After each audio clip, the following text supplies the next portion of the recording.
안녕하세요. 오늘도 사연살롱을 찾아주셔서 감사합니다. 저는 50대 초반 여성이에요.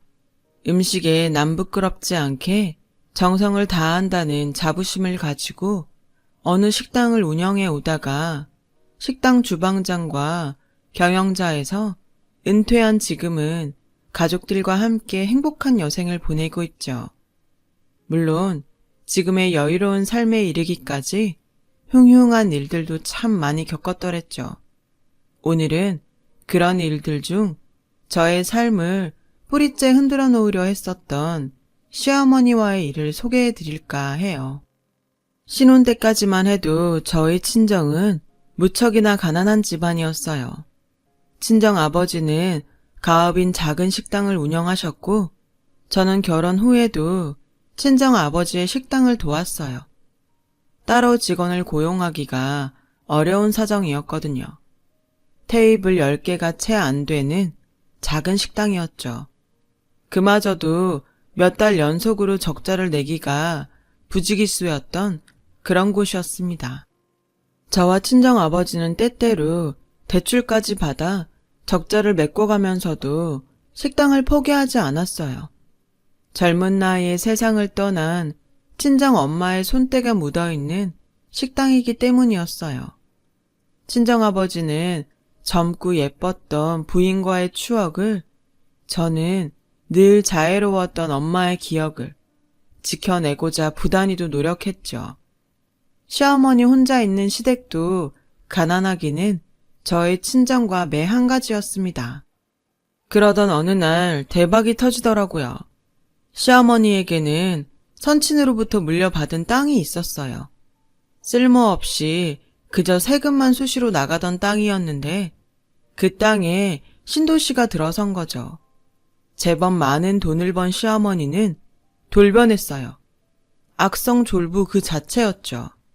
시어머니의 입에서 나오는 모든 이야기는 꼭 돈자랑으로 끝났어요. 사람을 판단하고 대우하는 기준 역시나 오직 돈뿐이었고요. 본인보다 적게 가졌다 싶으면 천민 취급을 해댔어요. 웃기는 일이죠. 그래봤자 진짜 갑부축에는 들지도 못하는 주제였으니까요. 그런 시어머니의 소위 돈지랄이 먹히지 않는 사람은 오직 며느리인 저 하나뿐이었어요. 물론 시어머니는 저에게까지 돈자랑을 수시로 시도하셨죠. 하지만 저는 눈 하나 깜짝하지 않았어요. 돈이 세상의 전부는 아니잖아요. 저는 그렇게 생각해요. 예, 요즘 그놈의 구멍가게는 잘 된다든? 손님이라고는 파리가 전부지? 말씀 가려하시죠. 구멍가게 아니고 친정 아버지 삶의 터전이에요. 나름 단골분들도 늘어나는 중이고요. 삶의 터전은 무슨? 이런 걸 삶의 터전이라고 하는 거야. 매달 목돈 턱턱 안겨주는 건물 같은 거. 하긴 없이만 살아본 애가 돈 맛을 알긴 알겠냐마는. 사람한테는 각자의 가치관이 있고 각자의 행복이 있는 거죠. 그게 꼭 돈이라고 보지는 않아요. 오히려 돈 아닌 행복이 훨씬 많은 법이죠. 그러지 말고 나 따라다니면서 허드렛 일이나 좀 하렴. 없는 친정에서 자랐으면 없는 집안 아이답게. 혹시 또 아니? 내가 그놈의 구멍가게에 몇 푼 보태줄지도? 관심 없고 바라지도 않아요. 저희 가게는 반드시 성공할 거예요. 두고 보시죠. 제가 꼭 그렇게 만들 겁니다. 이런 식이었어요. 오죽하면 저희 남편까지도 친어머니에게서 정 떼고 등지고 살 작정을 했을까요? 전 어땠냐고요? 당연히 듣고만 있지는 않았죠. 매번 시어머니의 모든 악성 졸부 행각에 맞서는 한편으로 각오를 다지고 노력했어요.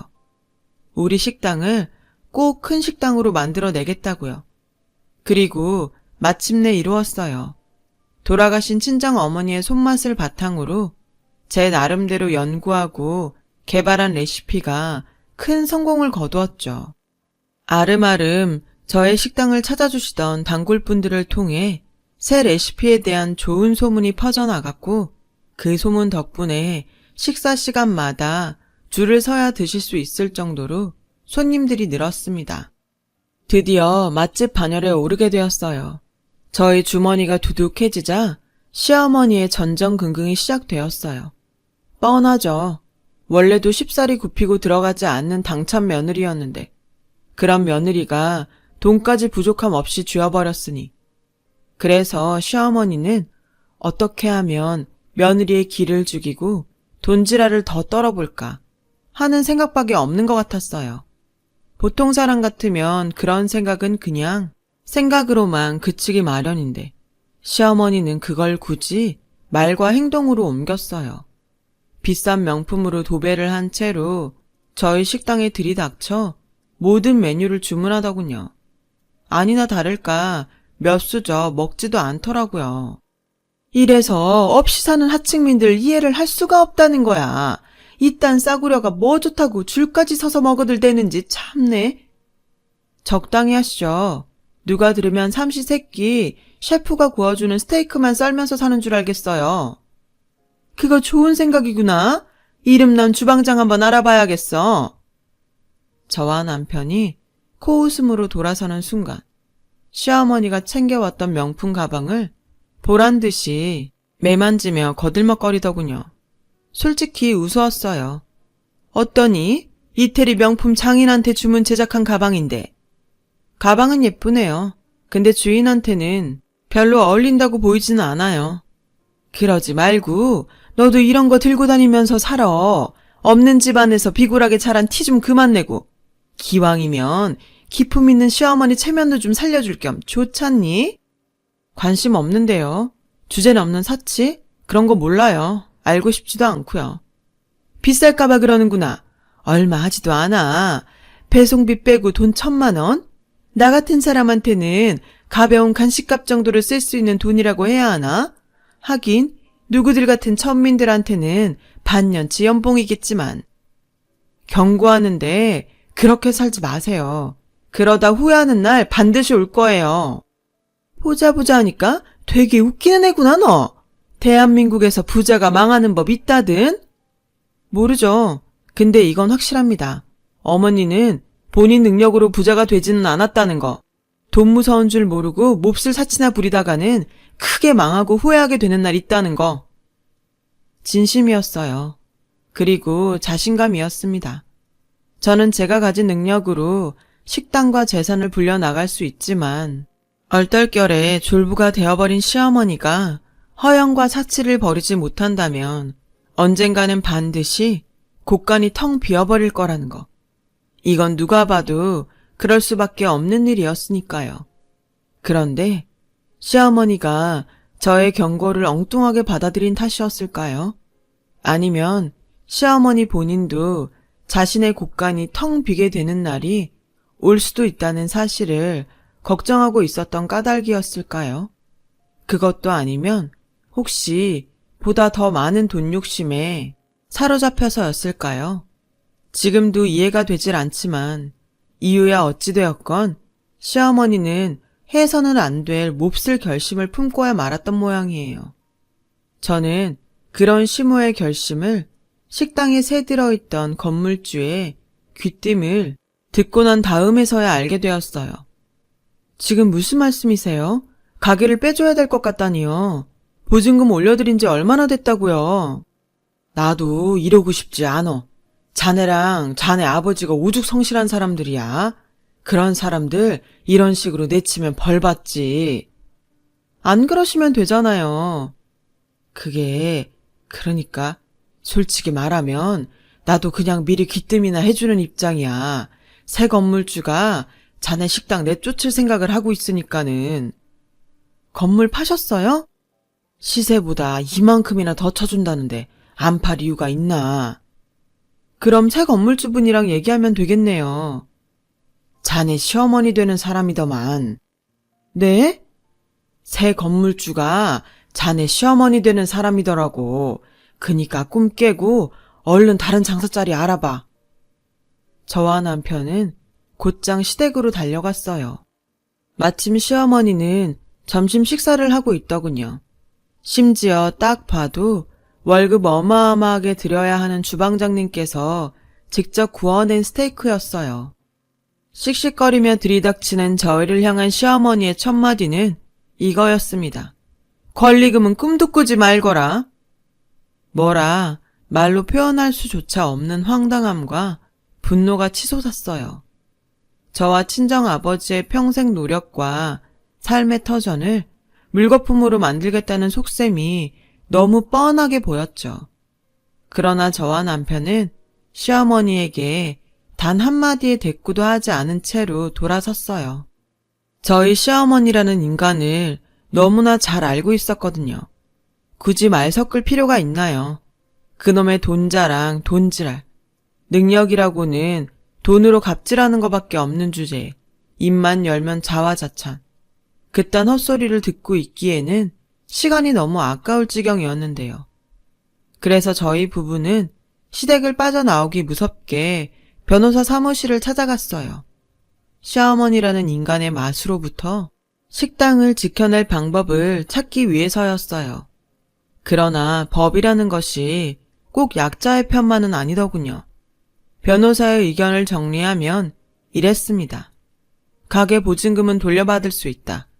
단 시어머니가 보증금을 돌려주지 않고 버틴다면 법적인 절차를 거쳐야만 한다. 또한 애석하게도 저와 친정아버지가 평생을 바쳐 일궈낸 식당의 권리금은 법적으로 인정되지 않는다. 그나마 희소식은 새 건물주인 시어머니의 일방적인 계약 파기인 만큼 위약금과 이사 비용은 청구할 수 있다. 물론 이 경우에도 시어머니가 순순히 응하지 않는다면 긴 소송을 거쳐야만 한다. 그 말을 듣는 내내 이 한마디가 머릿속에 맴돌더군요. 시어머니는 천성이 돈에 환장한 악녀다. 그리고 또 한마디가 떠올랐습니다. 오늘의 굴욕을 절대 잊지 않겠다. 당한 그대로 갚아주겠다. 다음 날 시어머니가 식당으로 왔더군요. 돈으로 한다는 짓이 고작 이런 건가요? 그렇게 돈 많으신 분이 도대체 왜 이런 식당을 탐을 내세요? 나한테 지금 아무 말이나 할 수 있는 입장이니 네가? 구멍가게고 나발이고 거리에 나앉게 된 주제에? 그쵸. 당신은 돈 앞에 무서울 거 없는 사람이죠. 너는 세상 돈이 가장 무섭다는 걸 이제 막 깨우친 양민이고? 네, 알겠네요. 돈이 얼마나 무서운지 뼈저리게 알겠네요, 이제. 알았으면 어깃장 그만 부리고 나 따라다니면서 허드렛 일이나 해. 돈 앞에 머리 조아리면서 나는 지질이 궁상입니다 하는 식으로다가. 그러면요? 혹시 알아? 자비로운 사돈 마님께서 너의 집안을 천민에서 양민 정도로 신분 상승시켜줄지? 방금 그 얘기 똑똑히 기억할게요. 당연히 기억해야죠. 똑같은 말로 똑같이 돌려주려면. 결국 저의 식당은 권리금 한 푼 받지 못한 채로 쫓겨나고야 말았어요. 시어머니로부터 보증금조차 돌려받지 못한 탓에 큰 손해까지 감수해가며 새 식당을 오픈해야만 했어요. 그럼에도 저와 친정아버지는 굴하지 않았죠. 저와 친정어머니의 레시피 그대로 친정아버지의 성실함도 그대로였으니까요. 무엇보다 예전 식당이 쌓아 올렸던 맛집이라는 명성이 손님들을 새 식당으로 인도하리라 믿었습니다. 하지만 시어머니라는 인간의 돈 욕심은 참으로 무서운 것이더군요. 저와 친정아버지의 예전 식당을 시어머니가 그대로 운영해버린 것이었습니다.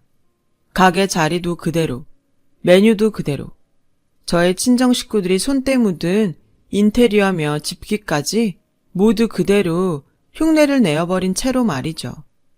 단 하나 달라진 것이 있다면 주인장이 친정아버지가 아닌 시어머니였다는 것뿐이었어요. 그나마도 시어머니는 마치 자신이 원래부터 그 식당을 운영해왔던 주인장인 양 본인의 사진까지 떡하니 걸어놓았더라고요. 물론 시어머니 본인은 식당에 코빼기도 비추지 않은 채로 바지사장 하나 데려다 앉혀놓은 채로요. 아, 바뀐 것이 하나 더 있네요. 저와 친정아버지가 운영하던 시절의 간판은 그대로 둔 채로 상호명 옆에다가 원조, 딱 2글자 더 붙여놨더라고요. 가게 이름까지 똑같아 버리면 티가 너무 많이 난다나 어쩐다나. 웃기지도 않아 정말.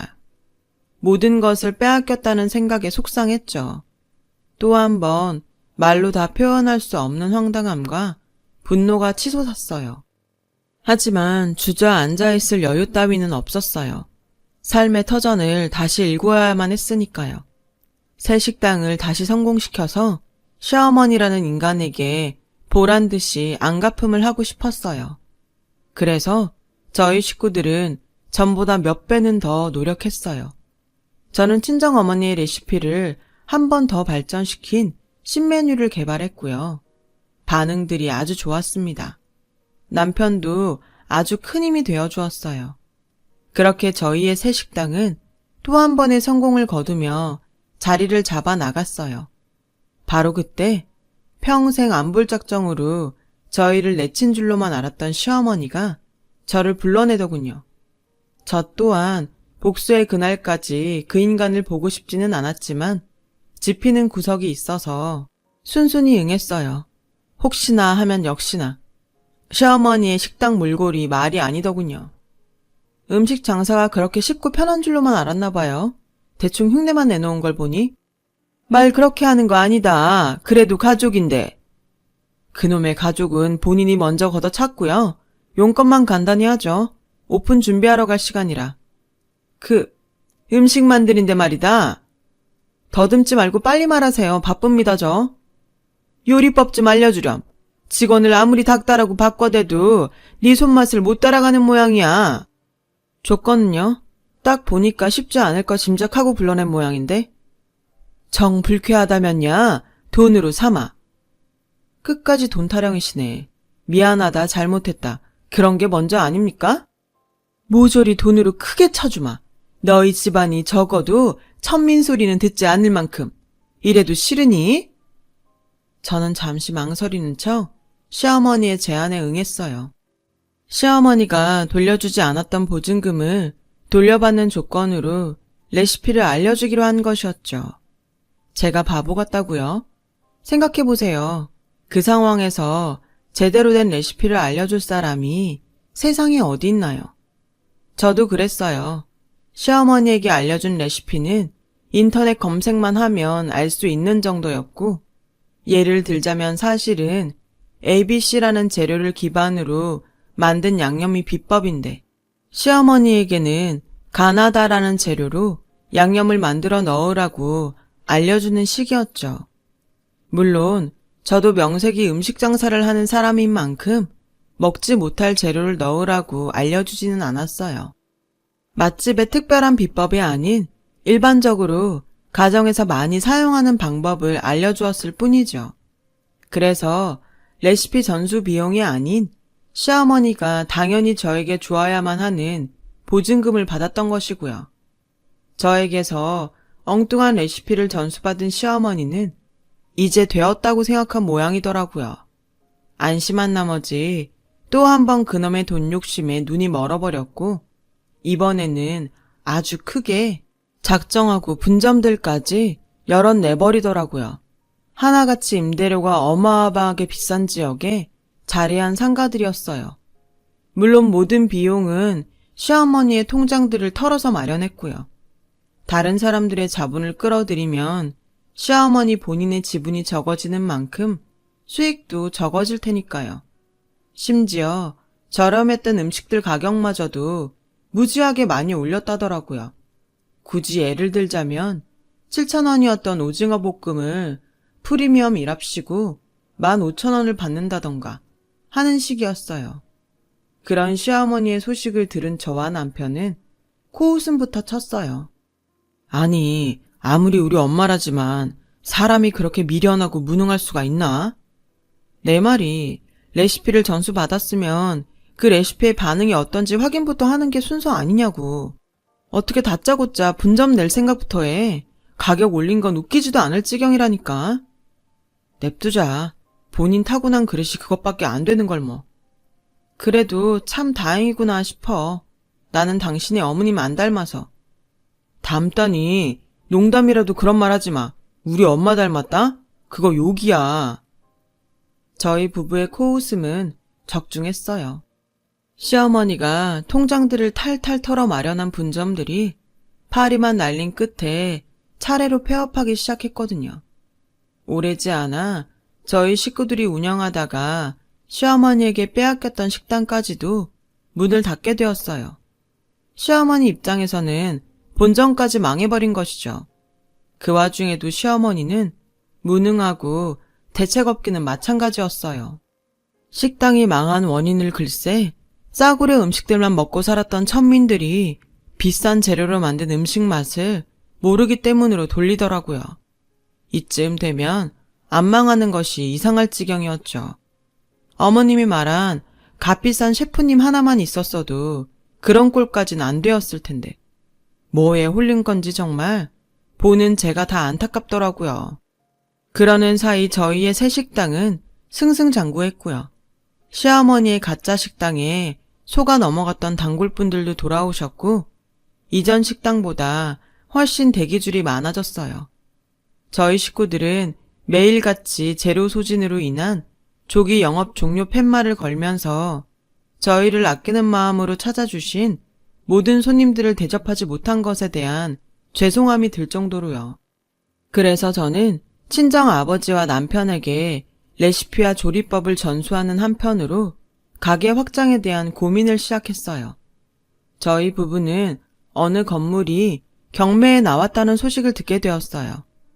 그 경매에 참가하기 위해 길을 나섰고요. 그곳에는 시어머니가 먼저 도착해 있더군요. 그래, 벌기는 많이 벌은 모양이다. 양민주제에 이런 데를 다 찾고. 그렇게 말할 수 있는 입장인가 싶네요. 분점이고 나발이고 거리에 나앉게 된 주제에. 이게 시어머니 앞에서 버르장머리 없이? 시어머니 아니게 된 지 한참 지났고요. 다른 사람한테는 안 되겠지만 당신한테는 이래도 됩니다.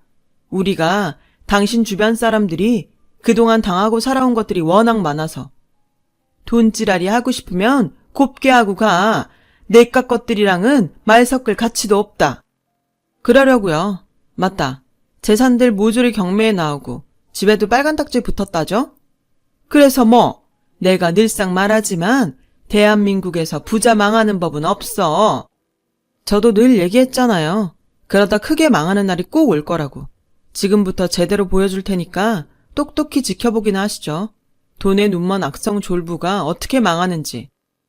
시어머니라는 인간이 욕지거리를 하거나 말거나 저희 부부는 경매에 참여했고 목표했던 건물을 시세보다 훨씬 저렴한 가격에 낙찰받았습니다.